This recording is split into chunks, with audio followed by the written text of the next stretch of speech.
Hi, Dr. Shook here. I hope you're doing well today.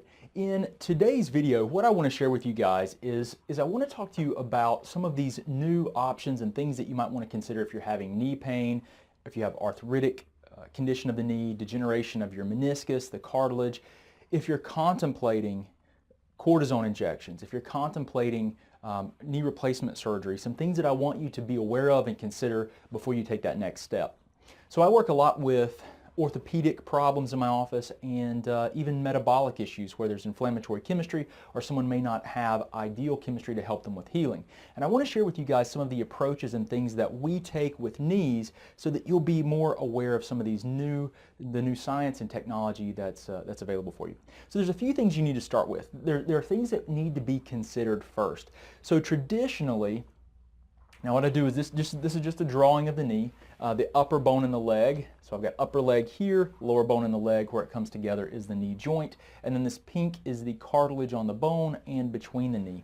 Now, traditionally how this is approached is purely orthopedically, right? You go to the orthopedist says, yep, you've got arthritis of your knees, or yeah, you've got degeneration of this cartilage here and we need to do X. We need to go in and debride it, or clean it up, I should say. We need to go in and fix some of the cartilage by taking some out. It's primary approach. Or they look at it and say, you know what, it's bad enough, we need to do a surgery, we need to replace part or total knee.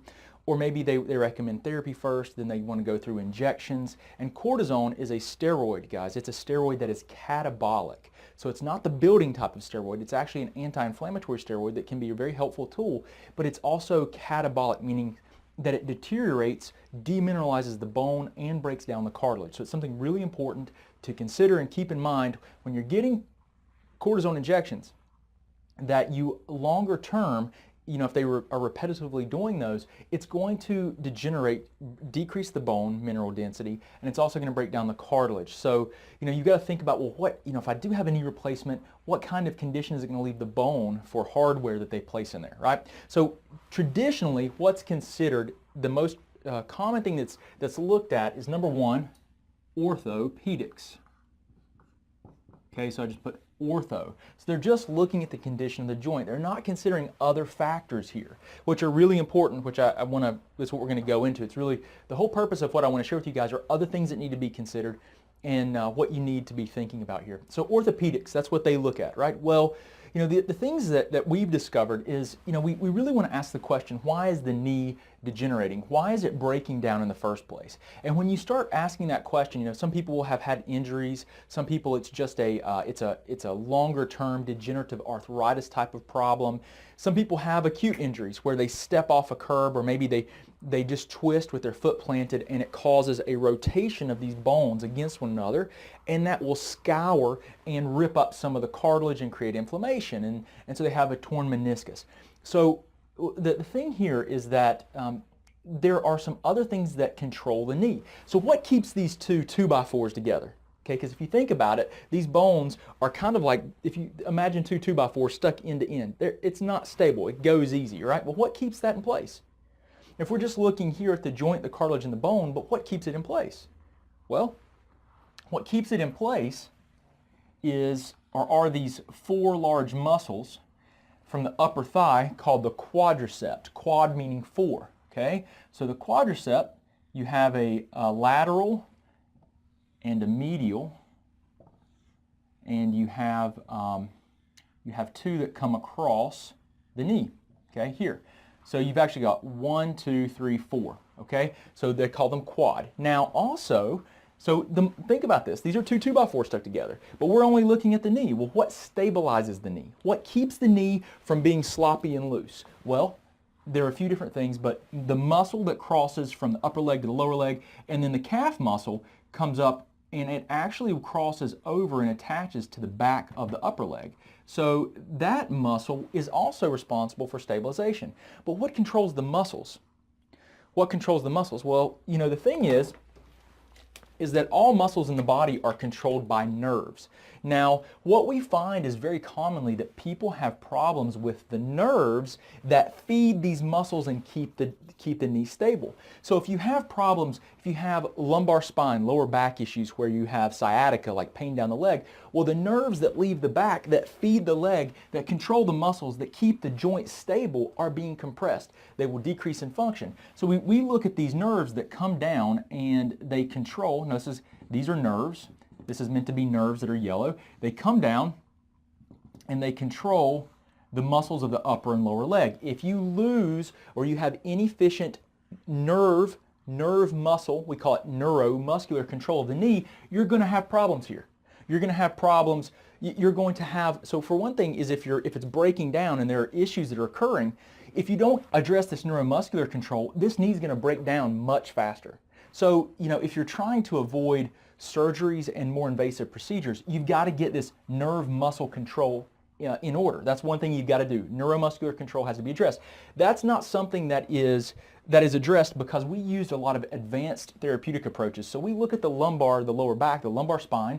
We also look at these peripheral nerves. How are the nerves in the leg functioning? Some people have diabetes that can affect the nerves. Some people have a lower back problem that will affect these nerves. So to take it a step further, you've got to remember, you've got to consider, you've got to look at not only the orthopedics, but you've got to look at the neurological functions. So neurological function, things that control the stabilization of the knee. Critically important, okay? Now, beyond these things, so we've got orthopedics, which is the traditional approach, and then we've got neurological, which is something that we know that's a missing component. That's a huge piece of this puzzle that's missing.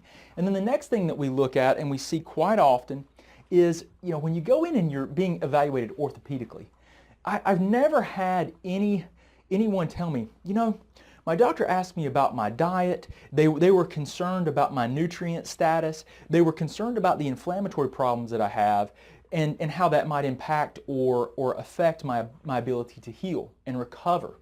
See, no one is looking at some of the most basic things. What does the body have to heal itself?